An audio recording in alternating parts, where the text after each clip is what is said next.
ఈ కార్యక్రమం ఆఫ్టర్నూన్ సెషన్లో భాగంగా ఎంతో అద్భుతంగా కొనసాగుతుంది. మరి వేదికను అలంకరించిన పెద్దలందరికీ కూడా నమస్కారం. అలాగే వారందరికీ కూడా మీ ఒక్కసారి మీ కరతాళ ధ్వనులతో శుభాభినందనలు తెలియజేద్దాము.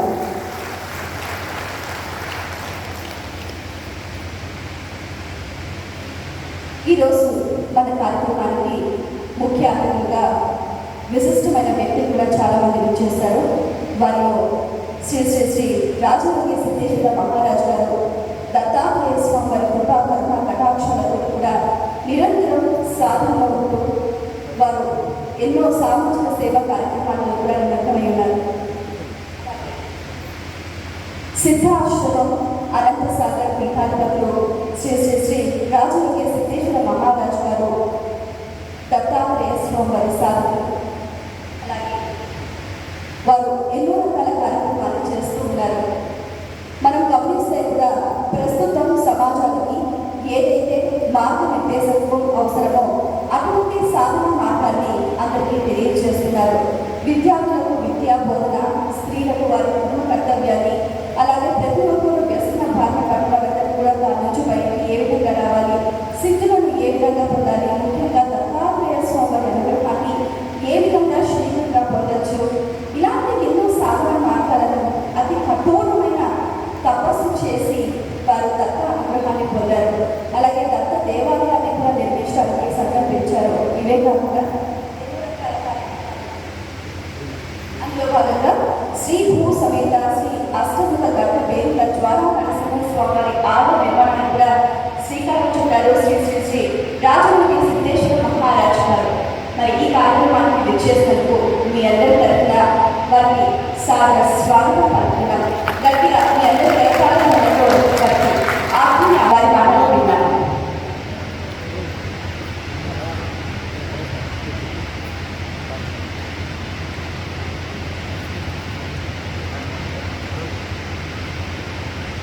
సదాశివ సమారంభాం దత్తాత్రేయ మాధ్యమాం అస్మదాచార్య పర్యంతాం వందే గురు పరంపరాం. జనార్దనం శూలహస్తం కృపానిధిం సర్వరోగహరం దేవం దత్తాత్రేయం భజే. ఉగ్రం వీరం మహావిష్ణుం జ్వాలం సర్వతోముఖం వసంతం భీషణం భద్రం మృత్యోర్మృత్యుం నమామ్యహం. శ్రీ మాతృదేవో నమః. అస్మద్గురుభ్యో నమః.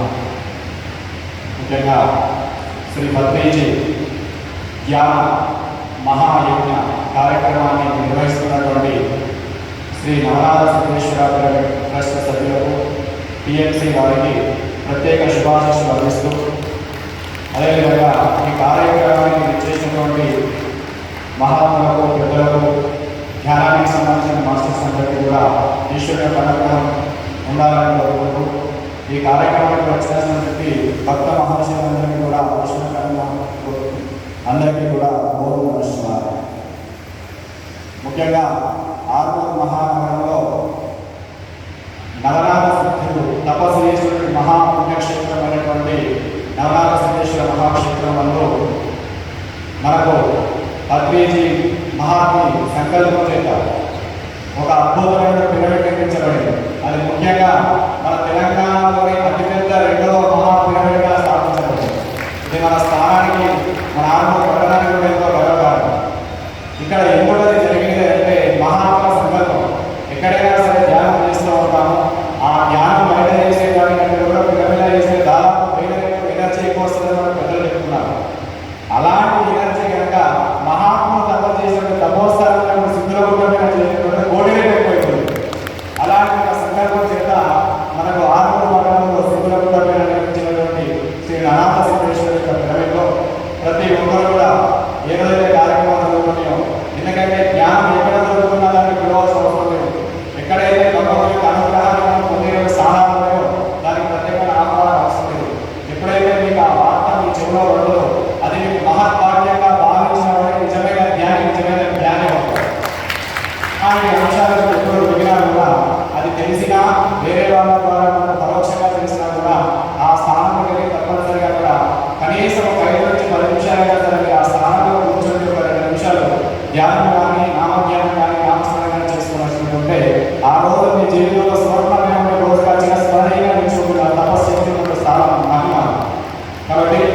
ఉన్నటువంటి ఆ స్థానంలో సాధ్యమైన వరకు ఎక్కువగా నామం ధ్యానం చేసుకొని అక్కడికి వెళ్ళి ప్రతి నిత్యం కూడా జరిగే కార్యక్రమంలో ప్రత్యక్షంగా పరోక్షంగా పాల్గొనాల్సిందిగా ఆ విషయంలో ఆదేశంగా మీకు అందడం జరుగుతుంది. కాబట్టి ఈరోజు ముఖ్యంగా మనకు మహాత్ములు పద్మేజీ గారి యొక్క అనుగ్రహం ద్వారా పెద్దల యొక్క ఆశీస్సుల ద్వారా ఈ కార్యక్రమం నిర్వహణ జరుగుతూ ఉంటుంది. ముఖ్యంగా పద్మేజీ గారికి మాకున్నటువంటి ఒక చిన్న అనుబంధం గురించి మీ అందరికీ గడవలసిన అంశాన్ని మీ అందరితో పంచుకోవడానికి ప్రయత్నం చేస్తాను. ముఖ్యంగా ఏంటంటే 2006వ సంవత్సరం 2006వ సంవత్సరంలో మనకు సిద్దిపేట ప్రాంతంలో వారు జ్ఞాన సభలు అనేటువంటి కొన్ని కార్యక్రమాలు నిర్వహించడం జరిగింది. చుట్టుపక్కల మా ఆశ్రమం కూడా సిద్దిపేటకు 20 కిలోమీటర్ల డిస్టెన్స్లో సిద్ధాశ్రమం అనేటువంటి ఆశ్రమం ఉంటుంది. ఆ కార్యక్రమం ఏదైతే పద్మేజీగా నిర్వహించేటువంటి కార్యక్రమంలో అందులో ఆశ్రమానికి సంబంధించినటువంటి కొంతమంది భక్తులు వారి యొక్క ధ్యాన సభలకు వెళ్ళి అందులో ఉన్నటువంటి ఆ జ్ఞానాన్ని ఆస్వాదించడం జరుగుతుంది. అలా జరుగుతున్న సందర్భంలో అప్పుడు నాన్నగారు విద్యార్థిగా ఉండేది.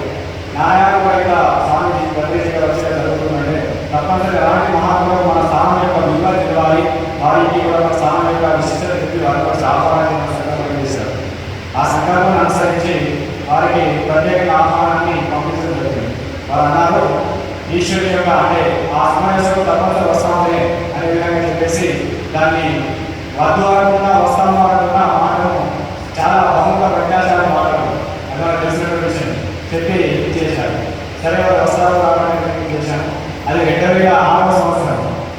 2006 దాదాపు 7 జూలై 14, 15, 16 తేదీలలో కార్యక్రమం జరుగుతుంది. 17వ తారీఖు సోమవారం ఉన్నారు. ఆ సోమవారం రోజున ఉదయం ఆంధ్రప్రదేశ్ జరిగిన అమూల కార్యక్రమాలు కంటిన్యూగా జరుగుతున్నాయి. జ్ఞానసభలు ఉదయం అప్పుడు విద్యార్థి విషయంలో ఉన్నాం. అంటే మామూలు లౌకిక విద్యకు వేరే విద్యార్థులు ఆశ్రమం అభ్యాసం చేసుకుంటూ కూడా లౌకిక విద్య కోసం ఆశ్రమం నుంచి దాదాపు 10 కిలోమీటర్లు 10 నిమిషం సైకిల్ మీద వెళ్ళి వచ్చేది. అలాంటి సందర్భంలో అక్కడికి పద్మేజీ గారు అనుకోకుండా వాస్తవాలకు మా దినచర్యలు ఉదయం 10 నుంచి 4 మంది కలిసి కార్యక్రమాలు చేసుకుని ఆశ్రమాన్ని శుద్ధి చేసుకుని భోగాలను శుద్ధి చేసి అక్కడ విద్యార్థులు కూడా చూసుకోవాలి. ఆ కార్యక్రమం చేసిన తర్వాత అనుష్ఠానం మంత్రానుష్ఠానం చేసి కాసేపు నామధ్యానాన్ని కూడా చేసుకోవాలి. అది మా దినచర్య చేసిన తర్వాతనే నెక్స్ట్ డే వెళ్ళిపోవాలి. ఆ సందర్భంలో జరుగుతున్న సందర్భంలో ఆశ్రమంలో కొంత సాధన ఉన్నారు. మామూలుగా చేసే వాళ్ళు చేస్తున్న వాళ్ళు ఆశ్రమం అనేటువంటి సందర్భం జరుగుతుంటారు. అనుకోకుండా వారు వస్తారు అని ఎవరికి కూడా తెలియదు. మామూలుగా చెప్పాము అక్కడ కూడా సిద్ధులు కవర్ చేసిన ప్రదేశం మనసారి గుహలు ఇప్పటి నానాపసులు కవర్ చేసినటువంటి ప్రదేశంగా 9 గుహలు ఉండేవారు. ప్రస్తుతం మాత్రం జనాభా 3 గుహలు ఉంటాయి. ఆ గుహలు అక్కడ గుహలేవారు ఇస్తారు. అందులో జలము వాటి ప్రత్యేకంగా జలం ఉంటుంది. ఆ జలాన్ని సేవించడం ద్వారా రకరకాల వ్యాధుల ద్వారా తపశక్తికి సంబంధించినటువంటి సమస్యలు ఏదైనా తపశక్తి ఎదుర్కోవడం, మానసిక ప్రశాంతత, ఎవరైతే పంట చేయకుండా చిన్నప్పుడు త్వరగానే మనకి జనం తీసుకుని జరగడం వల్ల పంట చేయడం ఇప్పటి కూడా చదువుకోవడం మార్చినటువంటి మహాపుణ్య తపస్కారం. అట్లాంటి క్షేత్రానికి వారు చెప్పిన తర్వాత ఆటోమేటిక్గా ఉదయం మేము ఎవరైనా కూడా వారికి సంబంధించినటువంటి ఆలోచనలు వారు వస్తారు అంటే ఇన్ఫర్మేషన్ చేశాను. నాన్నగారు విద్య వేసి విద్య అగ్నిహోత్ర కార్యక్రమం జరుగుతుంది. నేను మామూలుగా సాధారణంగా వాళ్ళ సభలో అనేకమైన నేను కూడా అక్కడ కార్యక్రమంలో చేసుకుంటూ మామూలుగా నామజపం చేసుకుంటూ ధ్యానంలో వస్తుంది. ఆటోమేటిక్గా పద్మేజీ గారు వారితో పాటు వారి పరివారం సుమారు కార్యక్రమాలు అక్కడ రిపోర్ట్స్ వచ్చారు. వచ్చేసి ఆ స్థలాలను కూడా పరిశీలించుకుని వచ్చేసి చిన్న పురుషుడు మా ఆశ్రమానికి నివాసంతో పాటించిన ఆ ప్లేసులోనే దత్తాత్రేయ స్వామి ఆలయ నిర్మాణం చేసిన పూర్తయిన ఆ ప్రాంతంలో పురుషుడు చిన్న పల్లెలాగా చంద్రసాగరం పల్లె ఉంటుంది. అక్కడ పురుషుల కోసం మామూలు నామజపం చేసుకుంటున్నారు. సుమారుగా వాళ్ళు 500-600 ప్రాంతంలో ఆశ్రమానికి రావడం జరిగింది. అందరూ కూడా మీకు ఒక కృషి సాంగత్యం వేరేతో మీ అందరిగా ఇప్పుడు ఒక సాంగత్యం ఇంకో సమానికి వస్తుంది కాబట్టి ఆ విషయం చిన్న ఉంటుంది. అలా జరుగుతున్న సందర్భంలో వాళ్ళు వచ్చి అక్కడ ఉన్న ప్రాంతాలను చూసుకొని అక్కడ ఏవైతే మహిళ స్థలాలు ఉన్నాయో ఆ గుహలన్నీ కూడా చూస్తూ ఆశ్రమం దగ్గరికి వచ్చి అక్కడ ఉన్నటువంటి చిన్న గుంప చేయడం ఉన్నంత లేదు మామూలుగా ఎందుకంటే ఓల్డ్ చేసుకుంటూ వెళ్ళారు. అట్లాంటి చేయడం దానిపైన కూర్చొని వాళ్ళు నడపడి నాన్నగారు ఒక అభిమోహం జరుగుతుంది. ఉండడానికి అక్కడ ఆశ్రమాలు తీసుకుంటుంటే దాదాపు వాళ్ళు 500-600 ప్రాంతాలు వచ్చారు. మంది సాధారణంగా సాధన చేస్తున్నాం. ఒక పోషేదాస్ అక్కడ మల్లారావు ఇంకొక రామభగత్ నర్సరీదాస్ వాళ్ళిద్దరు అన్ని సంపాదన కూర్చున్నారు. అంటే కింద పిల్లలు పని చేసి దానిపై కూర్చొని జమ చేస్తున్నారు. నేను ఆశ్రమం కాదు వాళ్ళని ఇంకో నర్సరీ పోషేదాస్ అయినా పక్కకే రాగి ఉంటారు. అక్కడ వాటి పడుతుంటారు. ఆ వాటిలో జన సంబంధించి జనపై మామూలుగా సాధన చేస్తున్నారు. వారి నిమిషాలు 20 నిమిషాలు ఇక్కడ కూర్చున్నారు. కూర్చున్న తర్వాత ఆరోగ్య వచ్చి కూర్చుంది సాధ్యమైన మౌనికంగా అందులో సాధన చేస్తున్నాం. సరైన కూర్చొని చూస్తూ ఉన్నారు. వారు వచ్చిన 8:30 గంటలు వస్తే 8 గంటల వరకు కూడా ఎలాంటి లేకుండా చూస్తూ అలానే ఉండిపోయారు. చూస్తూ సాధన కొనసాగుతూ ఉంటుంది. 8 గంటల ప్రాంతంలో నాన్నగారి అగ్నిపోవడం అయింది.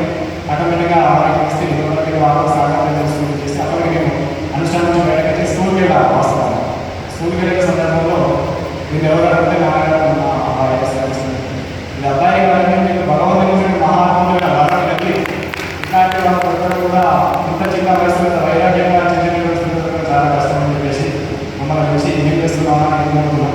అసలు జపము అంటే ఏంటి, ఈ మనకు ధ్యానం అంటే ఏంటి అని కొన్ని వారి భాషలో ఎవరైనా సరే మహాత్ములు కనబడిన తర్వాత వాళ్ళ మార్గంలోకి వదిలిపెట్టారు.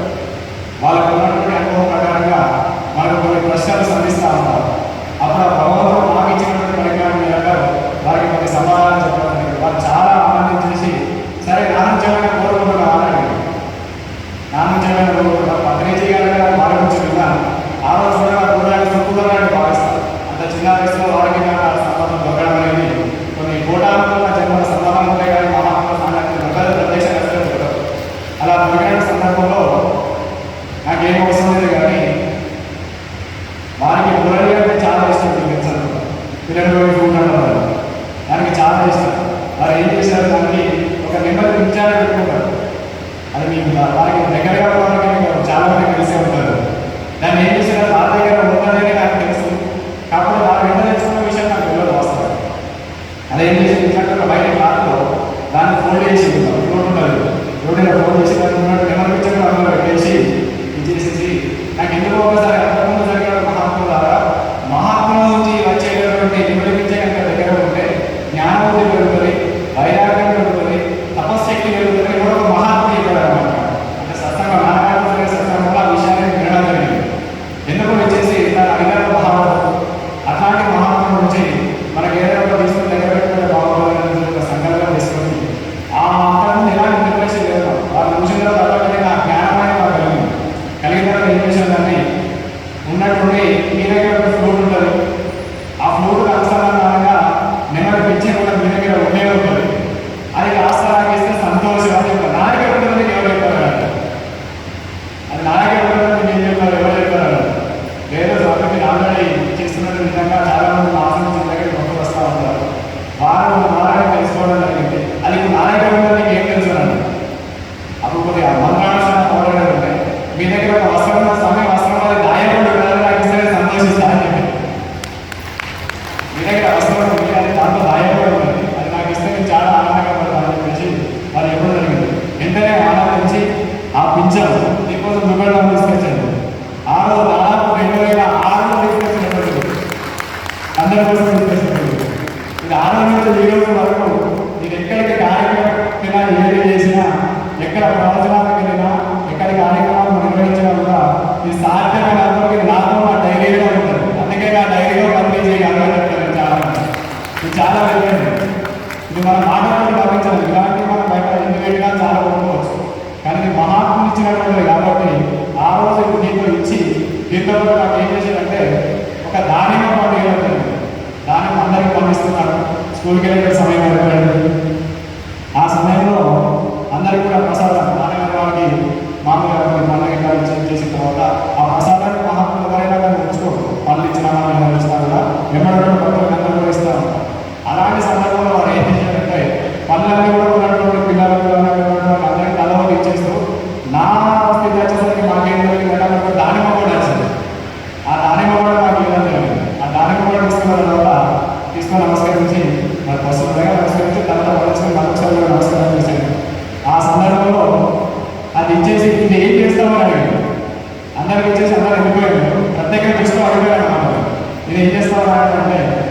నేను స్కూల్కి ఎందుకంటే తీసుకెళ్తా, నాతో పాటు నాకు ఉన్నటువంటి నా స్కూల్లో ఉన్న ఫ్రెండ్స్ అందరికీ పనిచేసి దీన్ని అందరికీ ప్రసాదానికి స్టార్ట్ చేశాను. అది సొంతంగానే తీసుకున్నాను, నేను గౌరవ పని కాదు. ఆటోమేటిక్గా ఒకటే ఒక వాడను, ఈ ప్రసాదాన్ని కాదు, గవర్నమెంట్ ఇచ్చినటువంటి ఆ పరిజ్ఞానాన్ని కూడా భవిష్యత్తులో అవకాశం ఉన్నంత సేపు కూడా భగవంతుడు గొప్పగా నచ్చినటువంటి అందరూ ప్రజలకు పంచే ప్రయత్నం ఇచ్చే ప్రసాదాన్ని ఈ ప్రసాదాన్ని కలగడం నీకు భగవంతుడు ఏదైతే ప్రసాదించినటువంటి ఆ పరిజ్ఞానాన్ని భగవంతుడు నీకు అందుతా ఉన్నారో అది నిస్వార్థంగా భక్తులు ప్రయత్నం చేస్తూ ఉన్నారు. అది లోక కళ్యాణ కారకమైతుంది అంత పక్షవాంశంగా నా కారణం చెప్పడం ప్రత్యక్షంగా రోజులు శుభ్రంగా భావించుకుంటారు. ముందుకెళ్తూ ఆ తర్వాత ఇంకా కార్యక్రమాలు చేసుకుంటూ పీఠాధిపతిని స్వీకరించిన తర్వాత వారి యొక్క వాక్ స్పర్శ, వారి యొక్క స్పర్శ, అదేవిధంగా భగవంతుడి కార్యక్రమం ఎంతో మంది మహాత్ముల యొక్క అనుగ్రహం ద్వారా ఈరోజు తెలంగాణలోని అనేకమైనటువంటి కార్యక్రమాలు స్వచ్ఛందంగా భగవంతుని యొక్క అనుగ్రహంతో పెద్దలతో మమేకంగా చేయడం జరుగుతుంది. అట్లాంటి కార్యక్రమానికి పత్రిజీ గారి ఆశీస్సులు కూడా మాతో ఉన్నాయని గర్వంగా చెప్తాను. ఏ కార్యక్రమం ఎందుకంటే అది మనకు ఏదైనా ఒక జ్ఞానం యొక్క సాంగత్యం దొరకాలంటే డబ్బుతో దొరికేది కాదు. ఒక జ్ఞానాన్ని మనం పొందాలి అంటే అది అడుక్కోవాలి తప్ప డబ్బుతో వచ్చేది కాదు. అది మీ అందరూ కూడా గ్రహించాలి. ఒక కార్యక్రమం జరుగుతుంది, మహాత్ములు వస్తున్నారు, ఆ మహాత్ముల యొక్క సాంగత్యం మనం దొరకడమే గొప్ప. దూరం వచ్చాలి మనకు సంబంధం లేని అంటే నేను ఏదో దూరంగా చూసిన దూరం చూసి మహాత్ములకు గ్రహించుకోవాలి.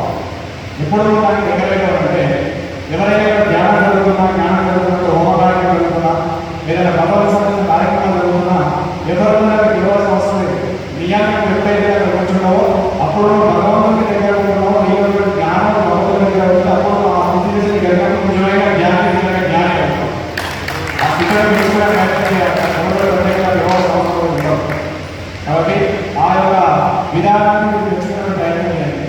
అదేవిధంగా ముఖ్యంగా ఆరంభంలో మన నిర్మాణం జరుగుతుందని పూర్తయిన ఇంకా జరుగుతుందని ఆ కార్యక్రమంలో అందరూ కూడా, ఎందుకంటే భక్తితో చేసేదానికి ఫలితం ఎక్కువ ఉంటుంది. కాబట్టి మీకు ఎంత వీలైనా దానికి సహకారాలు అందించుకుంటూ ఆ యొక్క పిరమిడ్ను అభివృద్ధి చేసుకున్న ప్రయత్నం చేయండి. ఎంత వీలైతే అంతవరకు మనతో కూర్చొని ధ్యానం చేసే ప్రయత్నం చేయండి. మామూలు స్థలంలో కూర్చొని ఒక దేవాలయం అనేది గొప్పది.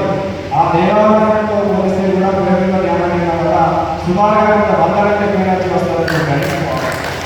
అది చాలా సమర్థంగా తెలుసుకోవాలి, చెప్పడం కాదు. ఎందుకంటే మన అనుభవం గొప్పగా ఉంటుంది. దాని యొక్క ఈ విధానం చేస్తే బాగుంటుంది. ఎంతో మహాత్ములు చెప్తా ఉంటారు. చెప్పడం వల్ల వినడం వల్ల వచ్చేటటువంటి జ్ఞానం లేదు, అనుభవంతో మనం ఉండేటువంటి ఆ మహా జ్ఞానం లేదు. కాబట్టి ఆ జ్ఞానాన్ని అందరూ ప్రత్యక్షంగా ఆ పిరమిడ్లో అన్ని క్షేత్రాలు అన్ని స్థలాల్లో పిరమిడ్ అంటే కూడా నా ఉదయాన్ని ప్రతినిధిగా ఇచ్చినటువంటి ఒక సంకల్పంగా నాకు అనిపించేది ఏంటంటే నవరాత్రి సందేశంలో పిరమిడ్ శక్తి అద్భుతమైన మానవులు చెప్పడానికి వీలు. కాబట్టి దాని కూడా ఆస్వాదించగలిగిన వాళ్ళు నిజంగా జ్ఞాని అవుతారు అని నా ఆలోచన. నిజంగా పట్టుకోగలిగే ప్రయత్నం చేయండి. పట్టుకుంటే మీ జన్మ ధన్యమైపోతుంది. ఎందుకంటే మానవ జన్మ వచ్చిన చెప్తారు, మరుజన్మ లేకుండా చేసుకోవడానికి మానవ జన్మని పెద్ద చెప్తూ ఉంటారు. మరుజన్మ లేకుండా వేడిగా చేసుకోవాలి. మన తరగతులను బట్టి మన స్థాయిని బట్టి మనకు కేటాయించాలి. పూజ కోరి సమస్య కోరి సమోదత జపకోరి సమధ్యానం అన్నారు. అంటే చాలా మంది ఇక్కడ కనుకలుగా ఉంటారు, డైరెక్ట్ ధ్యానంగా వెళ్తారు. అది కొద్దిగా కన్ఫ్యూజ్ అయిపోతుంది. దానివల్ల ఏమవుతుంది, వీళ్ళు ఏదో రకాలైనటువంటి క్రమంలో పట్టుకోవాల్సిన ఏంటి, మొదటి చిన్న ధ్యానం ఒకటే చేసిన వాడే జ్ఞాని. ఆ ధ్యానాన్ని పట్టుకోవాలంటే దానివల్ల బేసిక్స్ కూడా పట్టుకోవాలి. ఆ బేసిక్స్ ఏంటి, పూజల విధానాన్ని ఫస్ట్ నేర్చుకోవాలి. ఎవరు ఏ ఇంటిలో నిత్యం ముక్కుగా ఉండదో ఆ ఇంట్లో నిత్యం కూడా లక్ష్మీ కారణిస్తుంది. ఎక్కడైతే ఇంటిలో నిత్యం ఆరోగ్యం గణశబ్దం చేస్తే ఆడవాళ్ళం అని చెప్పారు సనాతన.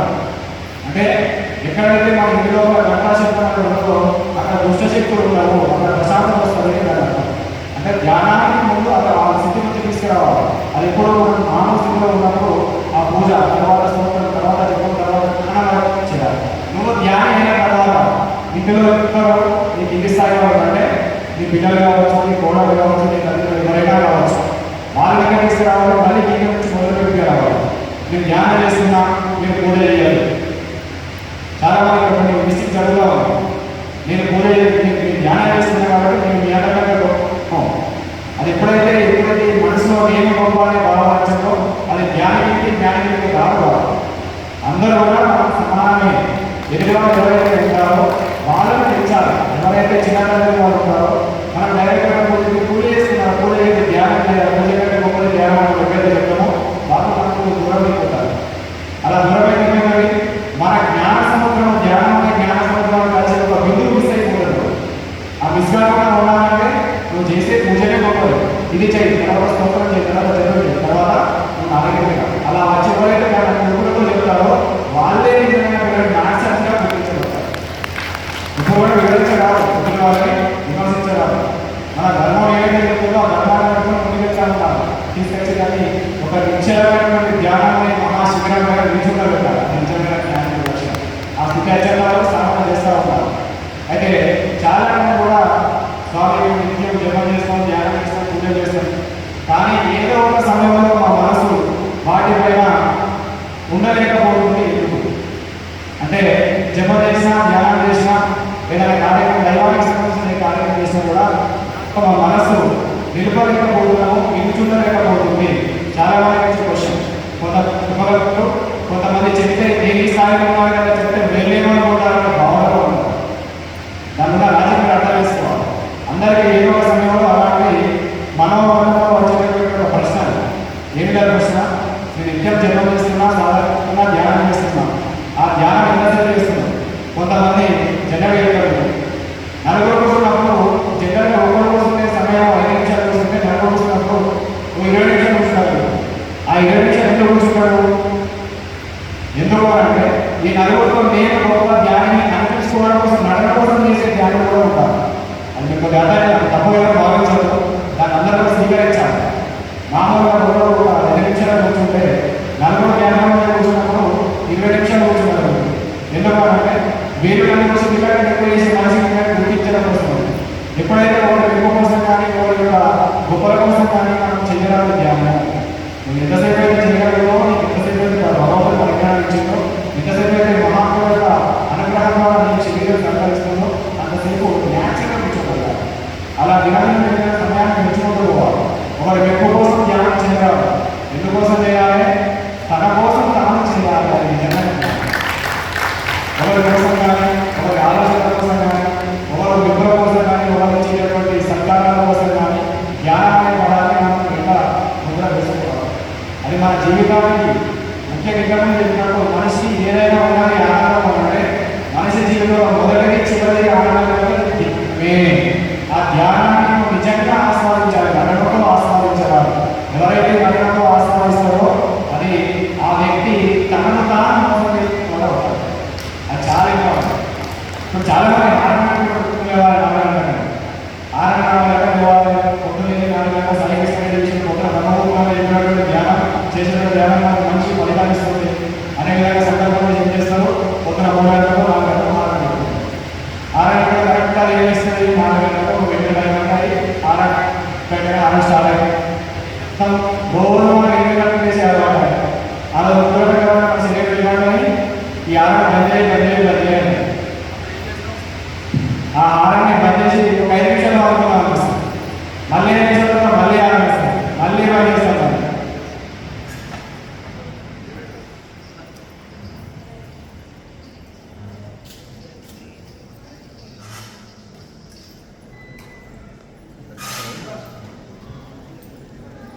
మనసు స్థిరంగా ఉండట్లేదు, లేదా చేసేటటువంటి సమయంలో మనకు కొన్ని నెగిటివ్ ఆలోచనలు వస్తున్నాయి.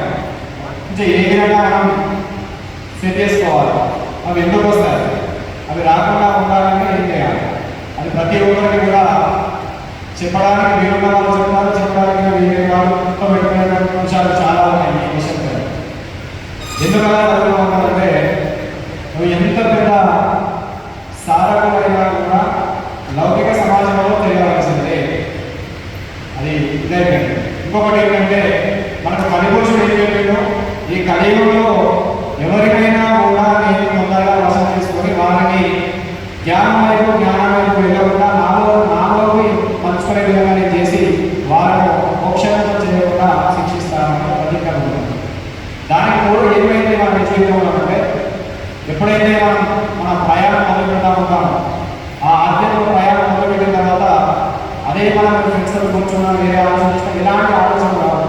ఎప్పుడైతే భగవంతుని సాధన చేస్తామో ఎప్పుడైతే ధ్యానం అనేటువంటి ఒక జ్ఞానం వైపు మనం అడిగేస్తామో అప్పుడు కొన్ని చెడు ఆలోచనలు మనకు వస్తూ ఉంటాం.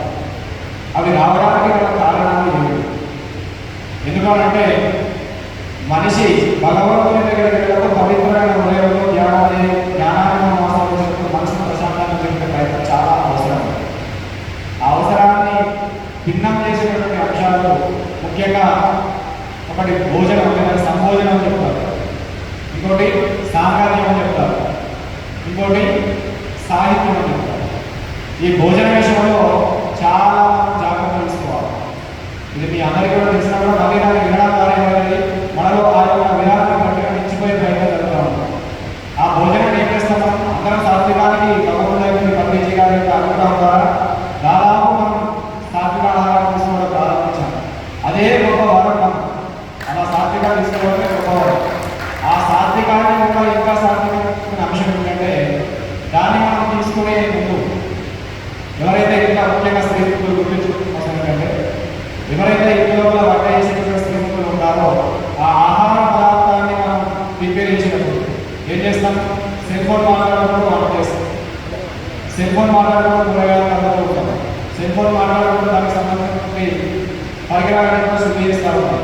అప్పుడు ఏమైందంటే మనం ఏదైతే ఆలోచనలో దాన్ని ప్రిపేర్ చేస్తున్నామో ఆ ఆలోచన అంతా కూడా ఆ పదార్థంలోకి అమేకమవుతాము. చాలా అవసరమైంది. మా పిల్లలు మా ఇవ్వలేదు, మా భర్త నాకు ఇబ్బందులు పెడుతున్నాడు, మా మనసు పూజ దగ్గర లేవట్లేదు, నేను ఎన్ని కార్యక్రమాలు చేసిన ఆలోచన ఇంట్లో ఆలోచన వస్తున్నాను అనే ఆలోచనకి ఇది చాలా ఉపయోగపడుతుంది. అలా వంట చేసేటువంటి సమయంలో ఏం చేయాలి? మనం ఆహార పదార్థాలు ఎప్పుడైతే ఇంట్లో తయారు చేస్తారో టీవీలు కానీ సెల్ ఫోన్ కానీ సినిమా వాడుకుంటూ చేసేవారు మా మనసు అంతా తీసుకుంటే వేరే రకంగా పదార్థాలు ప్రిపేర్ చేసేటువంటి మహాత్ములు. అలా చేయడం ఏంటంటే మీరు ఏ ఆలోచనతో అయితే ఆ వంట చేస్తూ ఉంటారో ఆ ఆలోచన దాంట్లో అమేకమవుతుంది. ఆ ఆహార పదార్థాలు ఎవరైతే తీసుకుంటారో ఎవరైతే దాన్ని భోజనం చేస్తారో ఆ చేసేటటువంటి వారు వాళ్ళ మనసు తిరగగా నిలబడరు. ఎందుకంటే మీరు ఏ ఆలోచన చేస్తున్నాం భగవంతుని దగ్గర పూజ చేద్దామని కూర్చున్నాం, కానీ అందరం తినడం ఏ ఆహార పదార్థాలు తీసుకున్నాం సినిమా వాళ్ళు లేకుండా వేరే వాళ్ళ గొడవలు మనసులో పెట్టుకున్నాం, వేరే అంశాలు మన మనసులో అమేకం చేసుకున్నాం, వంట చేసిన పదార్థాన్ని మనం తీసుకున్నప్పుడు ఏమైతుంది? అది మనకు స్థిరత్వాన్ని కానీ మనం ఎంత చక్కగా కూర్చున్నా ఎంత మంచి సాధన చేద్దామని కూర్చున్నా కూడా కొద్దిగా మనసును చంచలం చేస్తాం. అందుకే ఏం చేయాలి? వంట చేసేటప్పుడు ముఖ్యంగా ధ్యానం అయితే 1-2 నిమిషాలు వీలైతే వంట పదార్థాలు చాలా అవసరం ఉంది. రైస్ కానీ కూరగాయలు కానీ ఏదైతే ఉందో అదంతా శుద్ధిగా పెట్టుకొని మీకు దాని ఎగ్జాంపుల్ ఏంటంటే చెప్పులో వీడియో తీసుకొని 1 నిమిషం 20 సెకండ్లు లేదా 30 సెకండ్లు 1 నిమిషం సో మీ మనసును ఆ శ్వాస పైన మీ యొక్క మనసును అమేకం చేయండి. లేదు మీ నామస్మరణ ఓం నమః శివాయ నామం కానీ లేదా భగవద్నామం కానీ లింగనామం కానీ మనసును స్మరణ చేయండి. చేసి ఆ జలాన్ని కొద్దిగా పదార్థాల పైన చల్లటి సంరక్షణ చేసి దాన్ని చేయండి.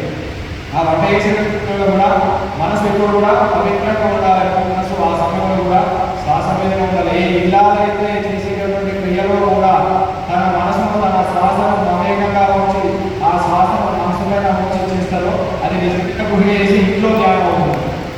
అది అందరూ కూడా నిజంగా మీకు చాలా మంది ఏం చేస్తున్నారు?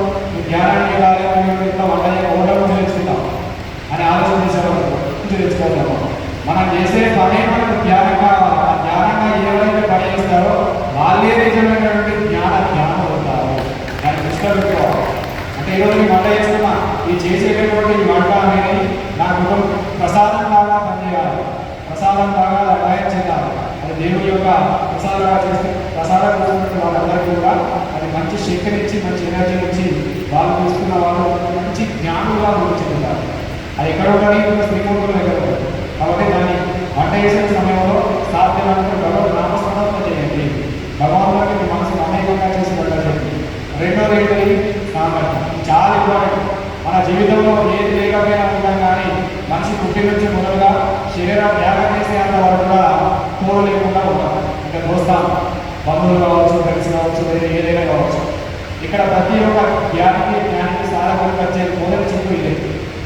దీని నుంచి గ్రహించవలసింది ఏంటంటే, నువ్వు సాధన చేద్దామని కూర్చుంటావు, ఒక 10 నిమిషాలు ధ్యానం చేద్దామని కూర్చుంటావు. ఇక్కడ కూర్చుంటే ఎవరో లోపలికి వస్తారు. వచ్చేవాళ్ళు ఏం చేస్తారు, వాళ్ళకు మనకు సంబంధమైన విషయాలు అక్కడ దుస్సాంగం జరుగుతుంది. సత్సాంగం అంటే మంచి విషయాలు మాట్లాడతారు. దుస్సాంగం అంటే ఇప్పుడు మన ఇద్దరు కూర్చున్న తర్వాత ఎక్కడో సంబంధమైన విషయాన్ని అక్కడ ఏదో గొడవ జరిగిందట, ఏదో ఇబ్బంది జరిగిందట, దానికోసం ఇక్కడ మనకు అవసరం విషయాలు మనం మాట్లాడుకుంటున్నాం. ఆ మాట ఏమైతుంది, ఎప్పుడైతే మనం భగవంతుని దగ్గర కూర్చునే స్థితి కలగాలని ఆలోచన వస్తుందో ఆ ఆలోచన భగాన్ని ఆ స్థితి మన మనసులో నుంచి దూరమై అట్లా సాంగత్యంగా ఉండదు. మన మనసు అలజడి ఒక విధమైనటువంటి అజ్ఞానాన్ని కొట్టి పెద్దసేపు కూర్చున్నా ఏది చేసినా సాధారణ అన్వయించేయదు. ఇక్కడ ఏం చేయాలి, అట్లాంటి వాళ్ళు మన అప్పుడు మనం దగ్గర సాయి కృష్ణ రెడ్డి మీ అందరికీ అనుభవం కాదు. ఆ అనుభవం ఏమైపోతుంది, సాయి కృష్ణ రెడ్డి వద్దని చెప్తే బాధపడుతుంది. అప్పుడు ఏం చేయాలి, సాయి కృష్ణ రెడ్డి వచ్చే రోజు కూడా డిస్టర్బ్ చేస్తుంది. ఏమో డిస్టర్బ్ చేస్తుంది, రోజు గవర్నమెంట్ అంటే జ్ఞానం అని చెప్తుంది. ఎందుకంటే ఆయన కోసం కాదు, లోక కళ్యాణం కోసం, మీరు అందరూ ఉద్ధరించబడాలి సంకల్పం కోసం. ఆ సంకల్పం ఏమైతుంది, దాన్ని చేయాలి. దాన్ని మనం రివర్స్ అర్థం చేస్తుంది. సాయి కృష్ణ రెడ్డి వస్తాడు, డిస్టర్బ్ చేసే ప్రయత్నం చేస్తుంది. అప్పుడు ఏం చేయాలి, సాయి కృష్ణ రెడ్డి జ్ఞానం అంటే నిలవడు, జ్ఞానం అంటే నిలవడు, అంటే నిలవడు. వచ్చింది కరెక్ట్ మనం జ్ఞానం పైన కూర్చున్న సమయానికి వస్తుంది. వచ్చేసి ఈరోజు మాకు వచ్చేటటువంటి రోజు చిన్నగా డిస్టర్బ్ అయింది, అది చాలా గొడవ అయింది, అక్కడ నేను చేసిన జీవానికి చేసిన అలా చేయడం వల్ల నాకు అందరూ తెలుసుకున్నారు చెప్పేసి దాన్ని మనకు అవసరం విషయాలు చెప్పి మన జ్ఞానాన్ని తప్పుతో అడిగించే మార్గం ప్రయాణంలో జరుగుతూ ఉంటాయి. ఒక కార్యక్రమం జరుగుతూ ఉంటాయి. అప్పుడు ఏం చేయాలి, ఒకసారి 2 సార్లు చాలా అవసరం. ఎవరైతే జ్ఞానం వైపు భగవంతుని సాధన వైపు అడిగేసే వారు ఉన్నారో దగ్గరే వాళ్ళు ఏ రకంగా మన వైపు మలుచుకోవాలి, మనకు ఏ వరకు ఉండవలసుకోవాలని చాలా గుర్తంగా అర్థమయ్యే విషయం. అప్పుడు ఏం చేయాలి, సాయి కృష్ణ రెడ్డి ఒక 2 సార్లు చెప్పు, 2వ రోజు కూడా ఇష్టం లేదు, 3వ రోజు సేమ్ వస్తుంది. ఎందుకంటే పని ఉండదు. ఏం చేయాలి, ఇక్కడ ధ్యానం చేసుకోవాలని ఇష్టం చేయాలి. ఆ పని ఏం చేసి మీరే 3వ రోజు వచ్చినప్పుడు ఏం చేయాలి, ఒక రామాయణం కానీ, గురు చరిత్ర కానీ, లేకపోతే వేరే అంశాలు కానీ మనం మంచిగా చదువుకోవడం, లేకపోతే ధ్యానానికి సంబంధించిన అంశాలు మంచిగా తెలుసుకొని ఉంటారు. వచ్చిన సరే వచ్చిన వాళ్ళ నీకోసం చూసుకుంటారు, కూర్చునే ఆయన స్టార్ట్ చేస్తాడు. ఏమని స్టార్ట్ చేస్తాడు, ఇలా మనల్ని కాకుండా మగవాళ్ళు చేయడం నాకు ఇష్టమైంది, దాని అంతా వైరస్ చేశాను, మనం తప్పుకోవాలని మాత్రం స్టార్ట్ చేస్తాం. సరే అని మంచిగా చేసినప్పుడు చాలా కూర్చొని చెప్పేసి ధ్యానం అంటే ఏ రకంగా ఉంటుందని మీకు తెలిసిన విషయాలు ఒక విషయం చెప్పాలి. చెప్పేసి నువ్వు ఏం చేయాలి, సతీష్ రెడ్డి గారు కూర్చోండి, నా పక్కన కూర్చోండి, నేను చెప్పేంత వరకు మీ మనసు మీ శ్వాస పైన మమేకమై ఉండాలి. నేను మళ్ళీ ఇది చేసిన తర్వాత కూడా మీరు ఇచ్చే దీని ద్వారా ఏదైతే మీరు ఇప్పుడు రాకపోవడం చేసినటువంటి ఆ ఘనకార్యం ఉందో అలాంటి కార్యాన్ని ఇంకా మందిలో చేసేటువంటి శక్తి మీకు వస్తుంది చేయడం ద్వారా చేయాలి. ఆయన ప్రవృత్తి చేస్తాడు, కూర్చోవడం మొదలు మళ్ళీ 2 రోజులు అయిపోయింది. 2 రోజులు ఆయన డ్యామేజ్ అయినా కానీ రేపు చెప్తాను ఏమైంది, సాధ్యమైన వరకు నీలో ఉన్నటువంటి ఆ శక్తి ముందు దీపావళి సాధకులు అందరికీ నేను ఈ మార్గాన్ని అర్థం ప్రయత్నం చేయండి. అలా చేసినటువంటి ఆ సందర్భం 2వ రోజు మళ్ళీ వస్తారు. 2వ రోజు వచ్చి మళ్ళీ ఉపద్రవం చిన్నగా స్టార్ట్ చేసినప్పుడు మళ్ళీ ఆయన మాటలు మీరు విన్నాను, ఇప్పుడు చేసి కూర్చున్న బీడేసి కూర్చున్న సర్వీస్ కూర్చున్న ఐక్యసేన లేకపోతే సాహిత్య నేను ఎవరైనా మీకు సాధన నిష్ఠ చేసే మహాత్ములు వాళ్ళందరి కోసం సాధారణ మనం దూరం చేసేటటువంటి వాళ్ళు ఎవరైతే మనం డిస్టర్బ్ చేస్తారో ముఖ్యంగా మూర్తులందరూ కూడా తెలుసుకోవాలి. అప్పుడు ఏం చేయాలి, ప్రస్తుతం మరోసారి కూర్చున్నట్టు మళ్ళీ కూడా ఇంకా 2 నిమిషాలు చేసినాం కదా, ఈరోజు 3 నుంచి 4 నిమిషాలు చేపిస్తారు, నేను కూర్చో అనే విధంగా పక్కన కూర్చోబెట్టి మళ్ళీ స్టార్ట్ చేయాలి. అప్పుడు ఏం చేస్తారు, అయ్యా మనసుకు నచ్చకపోయినా సరే కూర్చుంటారు. 3వ రోజు ఏమైతే అంటే ఆ వ్యక్తి రావడం వల్ల పని చేస్తాడు. ఒకవేళ వచ్చిన తర్వాత నీకంటే ముందే కూర్చొని ధ్యానం చేస్తాడు. ఆయన రావడం పని చేస్తే మీ జీవితంలో మీకు ఉన్నటువంటి ఆ గురు ఉద్దేశము ఏదైతే భగవంతుడు మీకు ఇచ్చినటువంటి నెగిటివ్ శక్తులు ఆత్మశక్తుల్లో అది భగవంతుడు దూరం చేసినట్టు.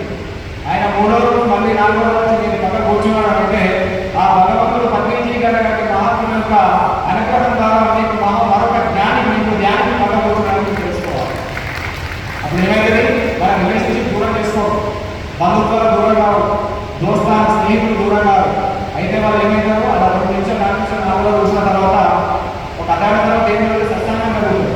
నేను ఇంతసేపు ధ్యానం చేసిన, నాకు ఇలాంటి అనుభవం కలిగింది.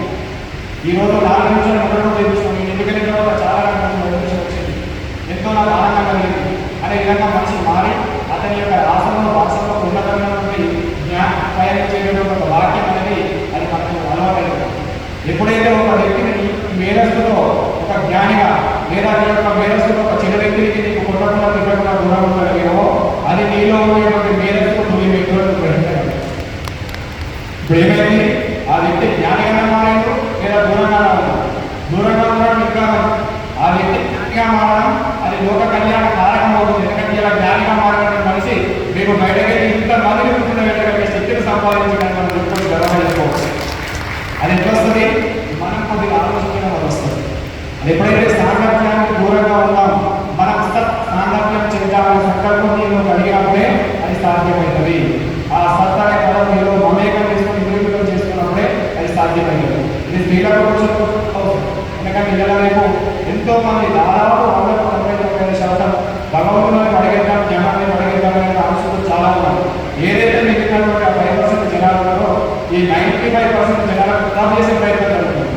వాళ్ళని ఏం చేయాలి, మంచి మార్గం ద్వారానే దూరపరిచే ప్రయత్నం చేయాలి. అలా చేసినప్పుడు ఉన్నత స్థితి తప్పనిసరి వస్తారు, గుర్తుంచుకోవాల్సిన అవసరం. మూడోది ఏంటంటే మనకు ప్రసార మాధ్యమం అంటాం, దానికి సాహిత్యం అని చెప్తుంది శాస్త్రం. సాహిత్యం టీవీ కానీ స్కూల్ కానీ మనకుండే వ్యసనాలు కానీ ఒక ఆటలు క్రికెట్ కానీ ఇట్లాంటి చాలా ఉపయోగిస్తున్నారు. ఆ వ్యసనాలు ఎప్పుడైతే మీ ఎవరు ఉంటాయో, ఒక ఉదాహరణ సెల్ ఫోన్ ఉంది, ఆ సెల్ ఫోన్ మంచిగా ఇస్తుంది చెడిస్తుంది, టీవీ మంచిగా ఇస్తుంది చెడిస్తుంది. అందులో మంచి చూడగలిగితే ఏదైతే ఒక రోజు ఒక 5 నిమిషాల దాకా చూసినామో దాని యొక్క ప్రభావం సుమారుగా 24 గంటలకు మెరుగుపై ఉంటుంది. టీవీలో చూసిన సెల్ ఫోన్ చూసింది, అది మనకు శాస్త్రం చెప్తా ఉంది. అప్పుడు ఏం చేయాలి, సాధకులు ఎప్పుడైనా కూడా గుర్తుంచుకోవాల్సిన అవసరం, టీవీలు కానీ సెల్ ఫోన్ కానీ చూడండి, కానీ అందులో చెడు చూడకండి. ఇలా జ్ఞానిగా ఉన్నావు, ఇలా పిఎంసీ ఉన్నది, పిఎంసీలో దాదాపు ఉదయం నుంచి మళ్ళీ సాయంత్రం వరకు కూడా జ్ఞానాన్ని ఇచ్చే మహాత్మ సందేశాలు ఎన్నో ఇస్తాయి. అట్లాంటి సామర్థ్యాన్ని చేయండి. అది పరోక్షంగా నీలో సెల్ ఫోన్ ఉందంటే దాదాపు ఒక పిఎంసీ కానీ భక్తులు కానీ సీరియల్ కానీ ఇలాంటి ఎన్నో ఛానల్ ఉన్నాయి. ఆ ఛానల్ యొక్క నియమం అంటే దాదాపు 100 మంది మహాత్ముని చేతుల్లో అంత బరాబర్ అవుతుంది. దాన్ని గుర్తించుకోగలరు. అలా ఎప్పుడైతే నువ్వు దానిపై పడేస్తామంటే సాహిత్యాన్ని కూడా నీకు సహజంగా మార్చుకునే వాడే విధమైన జ్ఞాని, విధమైన జ్ఞాని. ఆ జ్ఞానాన్ని మన మేధస్సులో పంచుకునే ప్రయత్నంతో పాటు ఈ సినిమా అనేది అలవాటు చేయాలి. రిమోట్లో జ్ఞానం అది ఎప్పుడైతే మనం చాలా మంది పిల్లలకు ఒక భార్య పిల్లలు చూసి భోజనం చేస్తూ టీవీ చూస్తారు. ఆ సందర్భంలో అలా చూడకూడని సన్నివేశాలు ఎలా వస్తాయి, మనం మాట్లాడకూడని సన్నివేశాలు ఎలా వస్తాయి. అది ఏం చేస్తున్నాం, భోజనం చేస్తూ పిల్లలతో కూర్చొని చూస్తున్నాం. ఆ చేసేటువంటి ఆలోచనలో మనం కించితైనా మన మనసు వివరించదు. దాని ద్వారా ఏమైతుంది, ఆ ఆహారం ఎవరికి మనలో డిస్టర్బ్ చేసే ప్రయత్నం జరుగుతుంది. ఎప్పుడైతే నీ పిల్లలకి పక్కన కూర్చొని చెడులు చూస్తున్నామో వాడు 2 రోజులు చెప్పకుండా చెడులు చేయగలుగుతారు. కాబట్టి ఏం చేయాలి, పిల్లలకి వాళ్ళని కానీ ఎదుగున్నప్పుడు తప్పనిసరిగా చెడులు కానీ దూరం పెట్టండి. మీరు జ్ఞానంగా ఉండండి, వారికి జ్ఞానాన్ని అందించే ప్రయత్నం చేయాలి. దాంతో పాటు ముఖ్యంగా ఏంటంటే ప్రతిరోజు కూడా కనీసం కొద్దిగా ముందుకెళ్ళడం వాళ్ళు ఒక 2 నుంచి 3 గంటల వరకు ధ్యానం చేయాలి. చాలా ఉదయం చేస్తారా, సాయంత్రం చేస్తారా, మీ తక్కువ సమయం.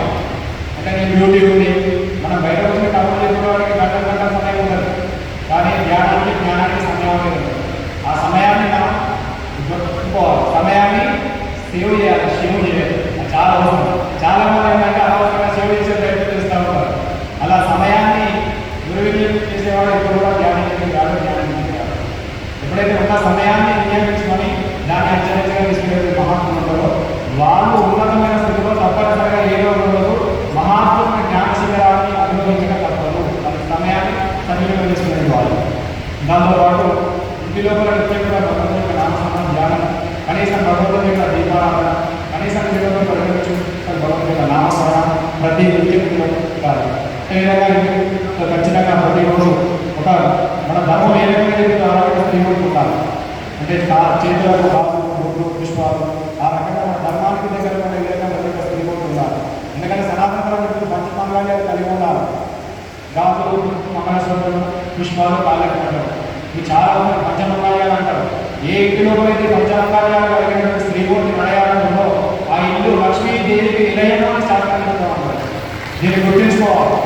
ఎప్పుడైతే మన పెద్ద చెప్పిన వాక్యాలు ఉంటాయో దాన్ని ఖచ్చితంగా ఏదైతే మనం ఫోకస్ చేసుకోవాలి. ఇంకా సమయం ఉంచుకుంటుంది. లాస్ట్ ఏంటంటే నిత్యము కూడా పొద్దున సాయంత్రం చాలా మంది పొద్దున దీపాలు వేసి ఒక 10 నుంచి 15 నిమిషాలు పట్టడానికి ధ్యానం చేస్తున్నారు.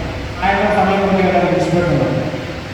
ఉదయంతో పాటు సాయంత్రం కూడా ఇందులో కూడా దీపాలు వేసే ప్రయత్నం చేయాలి, ధ్యానం చేసే ప్రయత్నం చేయాలి. ఎందుకు అంటే ప్రకృతిలో మనకు లౌకికంగా వచ్చేటటువంటి రేడియేషన్స్ ఉదయం సాయంత్రం చాలా అద్భుతంగా ఉంటాయి. సాయంత్రం వచ్చేటటువంటి ఆ యొక్క స్థితి ద్వారా ఏమవుతుందంటే లక్ష్మీ కటాక్షం ఉంటుంది, ఇంట్లో దరిద్రం దూరం అవుతుంది. ఆ దరిద్రం దూరం కావాలంటే సాయంత్రం దీపారాధన చేసుకొని చేయాలి. కొంతమంది మందులాగా ఉంటారు. చాలామంది ఏం చేస్తారు, పిరమిడ్కి వచ్చిందంటే ఆ దేవుని మందులాగా దూరం అయిపోతుంది. 100% సక్సెస్ అవుతాయి. ఇక్కడికి వరకు ఫస్ట్ రావాలి, వచ్చిన తర్వాత అందరూ చూసుకుంటారు మహాత్మ వారి యొక్క మనకు యూజ్ చేస్తారు. కానీ కొంతమంది బయట జరిగిన సందర్భాలు ఏంటంటే చాలామంది నియంత్రణ చేసుకుంటూ సాయంత్రం సమయంలో మందు మాంసం తీసుకునే ప్రయత్నం చేస్తారు. ఎవరైతే సాయంత్రం 5 నుంచి మనకు రాత్రి మధ్య మందులాని మాంసం తీసుకుంటారో ఏ వ్యక్తి దాన్ని సేవిస్తుందో ఆ వ్యక్తి ఇంటి లోపల ఆ వ్యక్తి శరీరంలో జరిగిన తాండాలిస్తుంది. కాబట్టి ఏం చేయాలి, ఆ సమయంలో ఎట్టి పరిస్థితుల్లో మనం ధ్యానాన్ని కానీ నామస్మరణ కానీ జపం కానీ చేసుకునే ప్రయత్నం చేయగలరా. అది ఇందులో బయట చూసి కానీ ఇలాంటి పదార్థాలు తీసుకోవాలి. అది చాలా అవసరం. ఇది ఎవరైతే దాన్ని పాటిస్తున్నారో ఆ వారికి ఖచ్చితంగా వాళ్ళ ఇంట్లో లక్ష్మీ శ్రీనివాసం ఉంటుంది. అందరికీ కూడా ఆ అమ్మవారి యొక్క కరుణాక్షి జరుగుతారు. అందరూ గుర్తుంచుకోండి. ఈ కార్యక్రమాన్ని ప్రత్యేకంగా ఆహ్వానించి మమ్మల్ని ప్రత్యేకంగా దాదాపు సుమారు 40 నుంచి కూడా కార్యక్రమం నిర్వహించాలని మీరు తప్పనిసరి రావాలి, కార్యక్రమంలో పాల్గొనాలి అని చెప్పి తెలిసి మీ అందరితో కలిసి ఈ కార్యక్రమం అనేది మననే కార్యక్రమాల్లో కలిగే విధంగా భావన సాధించండి గారిని ఈశ్వర కార్యక్రమం కోరుకుంటూ అందరికీ కూడా సన్మానం చేస్తున్నారు. ఈరోజు ఉద్దేశం ఏంటంటే సన్మానాలు దూరపడడం మహత్వం, కానీ ఒక శాలలో గుర్తిస్తే గుర్తించి సన్మానాన్ని కలగబడతారు. ఎందుకంటే చాలా అవసరం. మనం అందరూ చేస్తున్నాం కానీ మనం చేయడం వల్ల ఇలాంటి ఉండడం వల్ల ఏమైపోయింది, ఈ రోజు మనం బదలాలు పెట్టుకుంటాం. ఇది వచ్చేసరికి నాకు ఏమని వచ్చిందంటే ధ్యానసభ జరుగుతుంది. సుమారు ఒక 100 మంది ఆలోచన అవుతుంది. ఇక్కడ వచ్చి చూసిన తర్వాత సుమారుగా ఫోటో నేను చూసా, ఒక 1000 నుంచి 2000 మందిలో రిపోర్ట్ జరుగుతుంది. ఇది ధ్యానమా లేకపోతే ధ్యానమైన సముద్రమా అనిపించింది. అలా చేయడానికి ఉండే కార్యక్రమం ఎంతో మంది కష్టపడుతున్నారు. ఈరోజు ఎంతో ఆనందకర విషయం అంటే నల్లగంగారెడ్డి గారు కూడా దీన్ని ఉచితంగా ధ్యానానికి ఇవ్వడం వల్ల గొప్ప ఉదాహరణ. వారికి విషయం కార్యక్రమాన్ని వారికి సన్మానం చేసి మా యొక్క వారికి స్వస్థిస్తూ ఆ భగవంతుడు మీ అందరికీ కూడా సుఖశాంతి సంతోషాలు ఇవ్వాలని సిద్ధేశ్వర దీనిని అభివృద్ధి చెంది అందులో కష్టపడి మహాత్ములు కూడా వెళ్ళి వారు ప్రపంచానికి